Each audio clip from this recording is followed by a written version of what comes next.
Admiral Dinesh Tripathi, the Flag Officer commanding Eastern Fleet, it is my proud privilege to welcome you all to the commemorative ceremony of the Singapore-India Maritime Bilateral Exercise.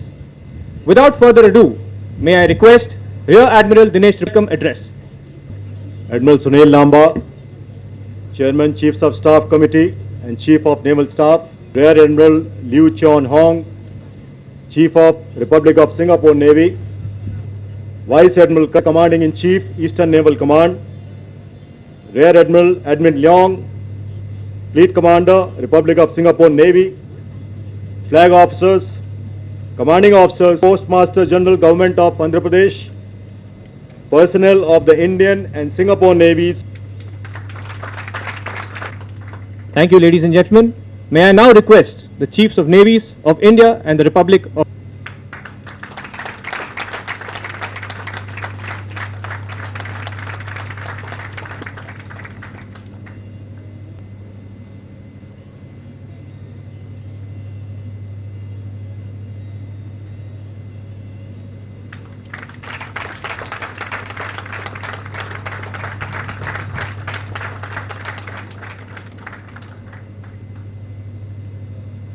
Thank you, sir. May I request the Flag Officer commanding Eastern Fleet to please present the Simbex caps to our senior dignitary.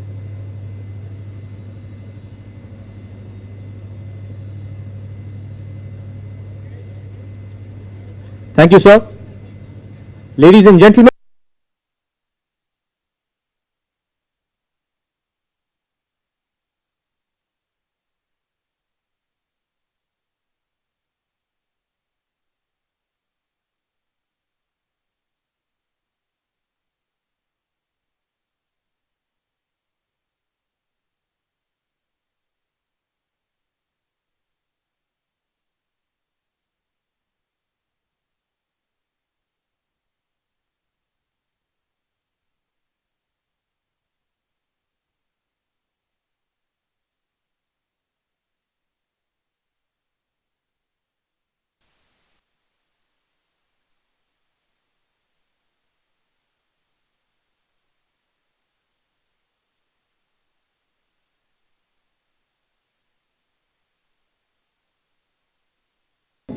Simbex is the longest uninterrupted bilateral maritime exercise that India has had with any navy, and this only demonstrates the commitment of both our navies.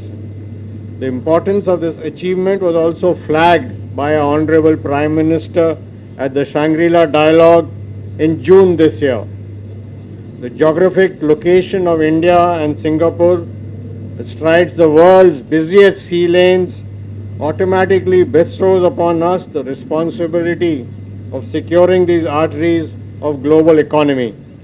Accordingly, naval cooperation between our nations have always been accorded a high priority.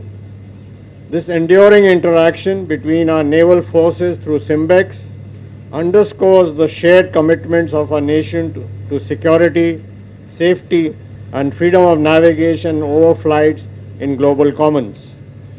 The elevation of our bilateral ties to a strategic partnership in 2015 marked the beginning of a new chapter. This has been further strengthened by the implementation agreement between our navies for mutual cooperation, logistics and service support that was concluded earlier this year. The two navies have been sharing white shipping information on real-time basis for quite some time now.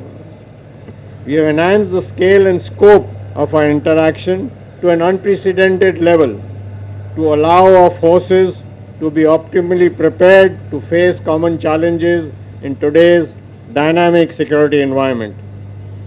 These bilateral exercises had a humble beginning way back in 1994 as basic anti-submarine warfare training exercises, where we imbibed each other's best practices.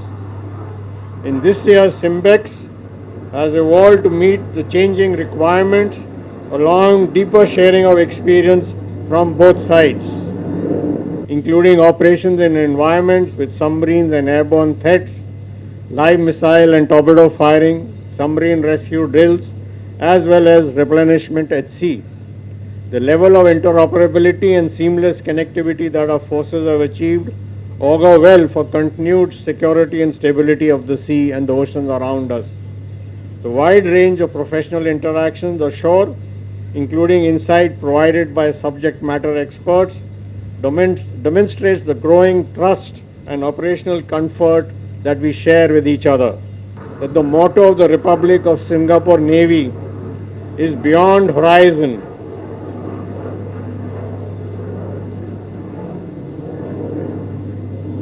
While that of the Indian Navy is Shanno Varun, which translates to May the ocean god be auspicious unto us.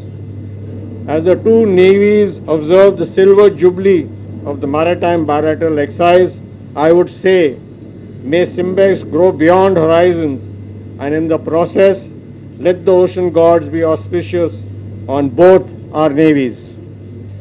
Singapore and India are indeed two like-minded nations. India, of course, is a very large country, and Singapore a very, very small one.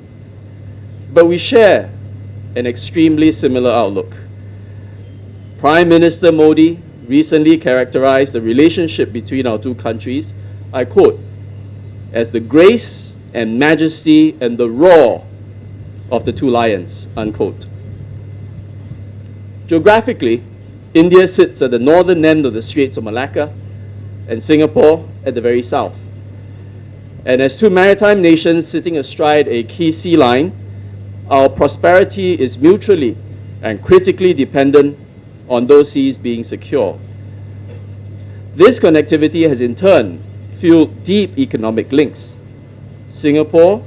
India is Singapore's largest trading partner in South Asia, and Singapore is India's second largest trading partner in ASEAN. Our leaders also enjoy extremely close ties. Our former Prime Minister, Mr. Goh Chok Tong, made his first official visit auspiciously in the year 1994, when Simbex first started, at the invitation of the late Prime Minister Narasimha Rao. And upon returning to Singapore, then Prime Minister Goh became determined to promote India-Singapore relations and sparked off what many now refer to as a mild Indian fever. More recently, in June, we were extremely honored that Prime Minister Modi visited Singapore. He met Prime Minister Lee and delivered the keynote address at the Shangri-La Dialogue. The Singapore Navy was also very honored to host Prime Minister Modi in Changi Naval Base, where he visited both our formidable class frigates as well as the Indian frigate Satpura. In the defense sphere, it is actually our two navies in particular that enjoy a very special relationship. In fact, this is my third time visiting India since taking over as Chief of Navy, more than any other country. And this in many ways is a testament to that substantive interactions between our two navies.